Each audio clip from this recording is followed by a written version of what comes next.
What do you get when you combine a Cuba Libre and a Piña Colada? Well, you get the drink of the summer. Yes, this is the Piña Cocalada, and it's essentially the merging of two historically famous drinks from the Caribbean. Now, this is bound to be the most famous and popular drink of this summer, so expect to see it everywhere, from Instagram to TikTok, even Facebook and Snapchat, maybe even Vine, Foursquare, and possibly StumbleUpon. Now, this drink is not complicated, but there is an extra step here. So for those of you that want to make this right now, you can't do it, but your patience will be rewarded. Now, we simply cannot add Coca-Cola to a Piña Colada. It just doesn't work.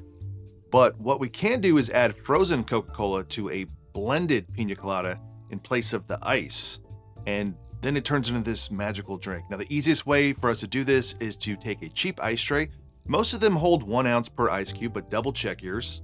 I'm going to triple check mine by filling up exactly 12 cubes, which equals 12 ounces, which equals a can of Coca-Cola.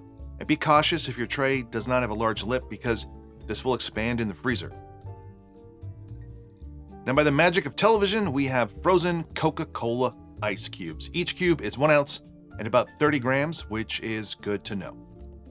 So if you've already looked at the recipe here, or you just heard me mention we're using 6 ounces of Coca-Cola, you might be worried that there is just too much sugary Coca-Cola in this, and how is this going to end up? Well, don't worry, because this is going to be equally as terrible for you as a standard Piña Colada. It's going to have the same amount of sugar, at least for the Piña Colada that I make. And the rest of the ingredients are some lime juice, some pineapple juice, Coco López, and this one's important. Not just the sugar from it, but the intensity of coconut flavor is hard to replicate on your own. Now, in this case, we want that intensity to stand up to the Coke. You can definitely make your own cream of coconut. I have a video on that using coconut milk and sugar, but that will get lost a little bit easier than just using Coco López, which is stronger. And we also need some rum. I'm using Appleton 8 and a little bit of OFTD. The Appleton is a great complement to the Coca-Cola because it has those baking spice notes and those orange peel notes, which I love about Appleton and Coca-Cola. Now, the last optional thing here is bitters. I'm using orange and cardamom, 2 dashes of each, but you could also use Angostura instead if you don't have those. This just adds a little bit to the complexity of this frozen blended drink. So let's make a Piña Cocalada. I'm going to start with 2 dashes of orange bitters, 2 dashes of cardamom bitters, 3/4 ounces of lime juice, 1 ounce of pineapple juice, 1 ounce of Coco López cream of coconut, 1.5 ounces of Appleton 8 rum, 1/2 ounce of OFTD rum, 6 ounces of frozen Coca-Cola ice cubes, that's about 170 grams, 1/4 cup of nugget or crushed ice. Then I'm going to add in 1/8 a teaspoon of xanthan gum. This is optional, but will help keep your drink emulsified once it starts to melt. But don't use too much here or it gets gluey and kind of gross. This is just like they make drinks like the frozen Frappuccinos at Starbucks. It's going to help your drink just stay together for a lot longer.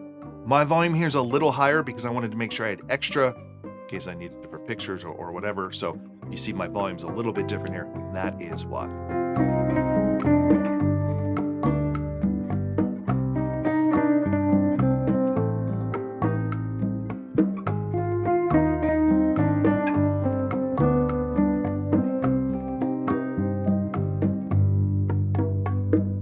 So there you go, the frozen Piña Cocalada, the official drink of summer 2026 and all future summers to come.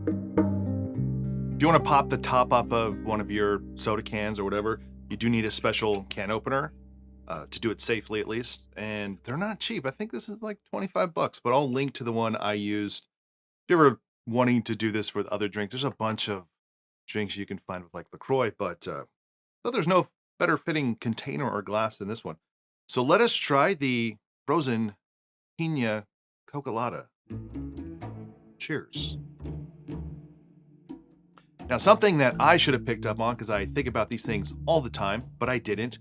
My wife gave me this note, which I should have known, is that this feels more like a 7-Eleven Slurpee than a Slushie.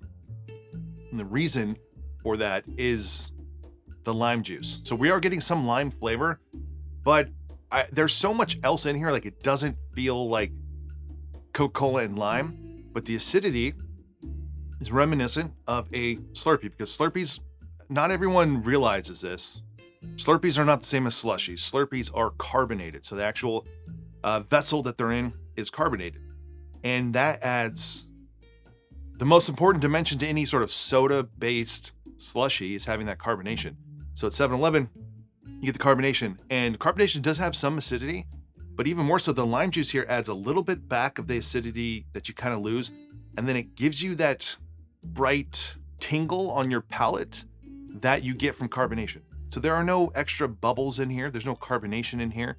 The soda's completely flat, but adding back in that acidity to a flat soda and blending it is more reminiscent of a 7-Eleven Slurpee, the branded Slurpees, forced carbonated Slurpees, than something like a slushie from like a Ninja machine.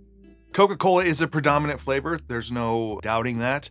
And the pineapple juice, the cream of coconut, even the intensity of those rums is much more muted. So it is a Coca-Cola forward cocktail.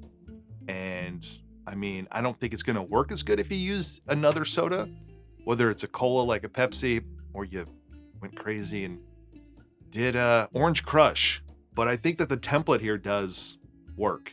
Cardamom, the orange bitters help just sort of play up those Coca-Cola flavors, so you get a little bit more of the depth there from Coca-Cola that's not just more sweetness.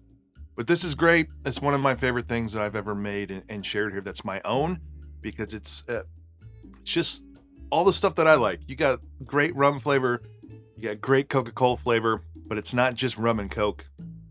And you get like touches of the creaminess, the tropical flavors.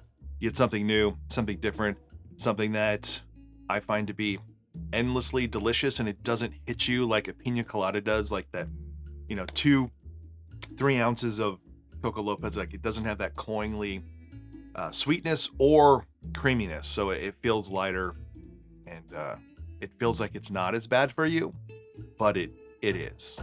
So there you go, folks, the official drink of the summer. This summer and every other summer to come, it's the Piña Cocalada. It's a Cuba Libre. It's a rum and Coke and lime with a Piña Colada.